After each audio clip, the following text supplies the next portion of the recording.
नालासोपाऱ्यात एक आगीची घटना घडलेली आहे। आचोळे तलावाच्या समोर जी काही फर्निचरची दुकानं आहेत त्या दुकानाच्या मागे कचरा पडला होता आणि सकाळच्या सुमारास या कचऱ्याने अचानक पेट घेतला। वसई विरार शहर महानगरपालिकेच्या अग्निशमन दलाच्या जवानांना याची माहिती मिळाली असता तात्काळ ते घटनास्थळी पोहोचले आणि आग आटोक्यात आली। ही आग जर लवकर आटोक्यात आली नसती तर पुढच्या ठिकाणी जे 4 ते 5 फर्निचरची दुकानं होती, गोडाऊन होती आणि लाकडाने मोठ्या प्रमाणावर पेट घेतली असती, परंतु जी आहेत की मोठी हानी टळलेली आहे। महानगरपालिकेच्या कर्मचाऱ्यांनी अवघ्या अर्ध्या ते पाऊण तासामध्ये ही आग विझवलेली आहे।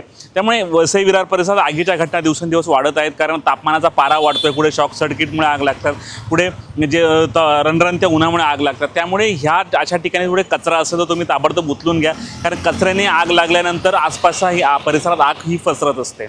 नेमके आगीवर अधिकाऱ्यांनी काय माहिती दिली आपण ऐकूया। साधारणतः 10:30 ते 10:35च्या दरम्यान आम्हाला कॉल आलेला आहे की अशा प्रकारे फर्निचरचं दुकानं लागलेली आहे।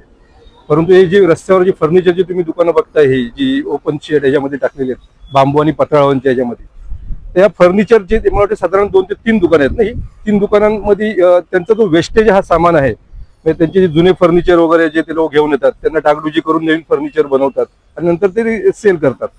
तर त्या जे ते फोम वगैरे मटेरियल जे अंदर लाकडी आहेत, यांनी हा इथे डंप करून ठेवलेला कचरा आहे, तर त्याला ती आग लागली।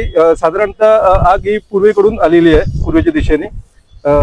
वारा हा पश्चिमेकडून पूर्वेकडे असल्यामुळे हे फर्निचर दुकानं वाचली, नाहीतर पूर्वेकडून वारा पश्चिमेकडे असते ही सर्व दुकानं जळून खाक झाली असती। टायमात आम्ही आलो, टायमाच्या आतमध्ये 5 मिनिटात विदिन 5 मिनिट्स मध्ये आम्ही येऊन आगीवर नियंत्रण मिळवलेलं आहे। तर लोकांमध्ये काय अवेअरनेस सांगायचं, हा जो कचरा आपण जो तिथे बिझनेस पण करतो, बिझनेसचा कचरा तिथेच डंप करून ठेवतात। आजूबाजूचे जे हे बिल्डिंग्स आहेत त्यांचे काही ना काही कचरा आहे, म्हणजे कचरा वगैरे आपण तयार करून ठेवतो आणि तिथे आग लागायचं आपण म्हणजे एक कंबस्टिंग मटेरियल आपण तयार करून ठेवतो। मग ते कालांतरात उष्णता पण भरपूर आहे, एक त्याला फक्त एक छोटीशी एक हे मिळायची गरज असते की लगेच ते आग लगेच हे करते।